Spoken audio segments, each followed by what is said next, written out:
창문 너머 바람이 살짝 내 볼을 스쳐 느린. Welcome back to another Study With Me episode. Good morning, Philippines! Good morning, everyone! Today is another exciting day because I'm continuing my Korean language journey. Every lesson reminds me that learning something new doesn't happen overnight, but every small step brings me closer to my goal. So ayan, bago tayo mag-start ng ating class, i-prepare muna natin lahat ng ating mga kailangan. So before class starts, I always like to prepare my study space, a clean desk, notebooks, pens, my gadgets, iPad and my laptop, water, and a peaceful environment help me focus better. I realized that studying isn't just about memorizing lessons. It's about building a habit, showing up, even when you're busy, and making time for your dreams.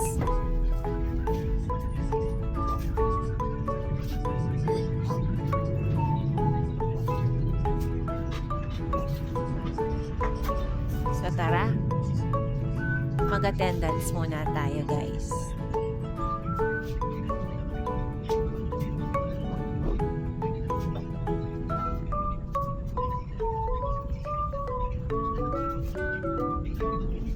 Ayan.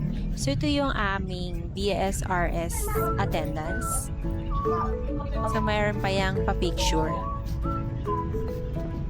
Kasi hindi ka pwedeng maging go student. Kailangan totoong nag-aaral ka.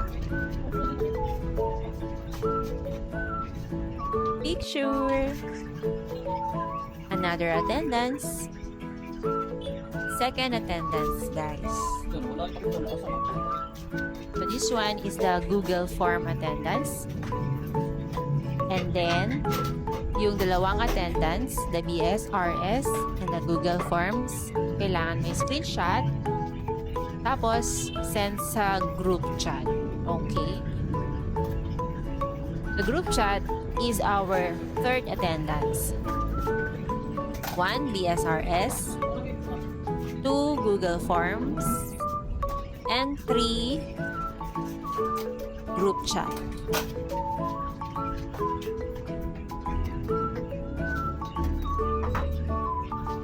So, balancing work at my bake shop and studying can be a little challenging.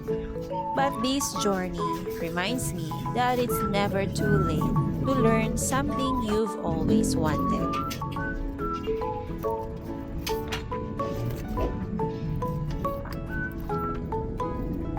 So if you're also studying, working on your goals, or simply looking for a little motivation today, I hope this vlog keeps you company.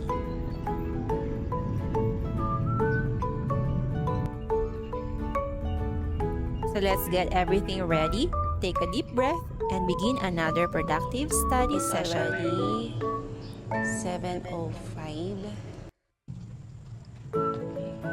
So let's see. So yung Google Meet natin, wala pa. Na-accept na tayo sa Google Class pero hindi pa siya nag-start. So while waiting, mag-ayos muna tayo ng ating face. Tapusin natin yung ating makeup. Okay? Set aside. Yung ating speaker para mas nabakas. Okay. Okay. So tapos na tayo sa ating makeup. Headband na lang.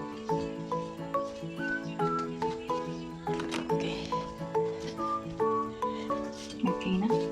Okay, headband. Play ko na lang. Tapos, sa natin.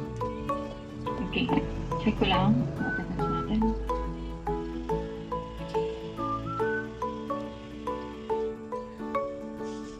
Tada! I'm done. I'm ready for class. Ay, hindi pala tayo nakain. So, I hope na next tomorrow we will be complete. Let's eat breakfast. Okay. check your attendance first. So, I'll check yung tawag dito. Yung Google Form. Okay. So, So, ganito po, ayan, everyday guys. po natin ang routine natin. Yan ang maganda kapag I-check po full yung online class time lang. ibigay sa Google Form. Kasi yung iba mong gawain like pagkain ng breakfast, Google. pwede mo Hindi isip. na po ha, yung mga hindi pa po kabisado. Google Meet, ito po yun. Ito po saan tayo nagkikita. Wala pang kumukuha dito. May quiz Sa daw, mga guys. yan, Patay tayo pupunta siya. po from your municipality. Hindi tayo nag-review, guys. Puro tungkol sa content creation yung inaral ko kagabi.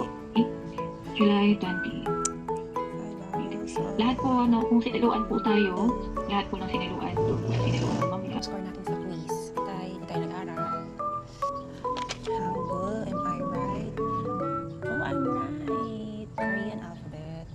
Okay, so this one is yeah. So this one is standing vowels. Vowels beside, other words, vowels beside. Correct? Vowels beside, yes. Okay, we're done. So let's see kung anong score natin later. Yo. Ye.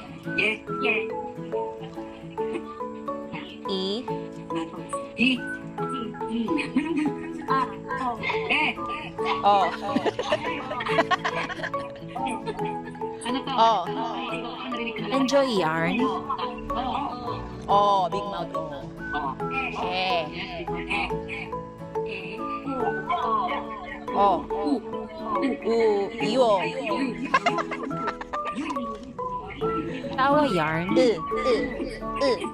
Iba-iba ang narinig ko ah. Bahala na sa banal. Yo.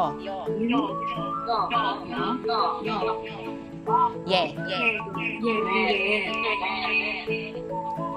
Oh. Meron pa nakaligtaan. Okay na. Very good. Ipamute na po. Hindi naman halata na nag-enjoy, di ba? Yeah. Yo. So, wa becomes wa. Okay? It becomes wa. Pero kung may nakita po ako since hindi pa natin siya na-topic.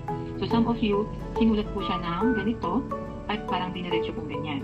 So, this one is wrong po, ha? Hindi po pwedeng ididiretso po yung guhit ng po, diretso sa guhit ni a. Dapat po, this one, elevated po yung why, very good. So, ito yung mga naririnig nyo sa K-drama, no? Pinapakita ko, Okay. Why? No? Pag medyo formal, nilalagyan nila ng yo. Mas, polite yung pagtatanong mo nun. Pero kung parang, nainis ka, why? Bakit? Yun pumunta po kayo sa Korea at Annyeonghaseyo, Yorobun! So, for now, puputulin muna natin yung ating episode 1. So, that's part 1 kasi medyo mahaba po yung aking edit. So, gagawa po tayo ng part 2. Okay? Toba!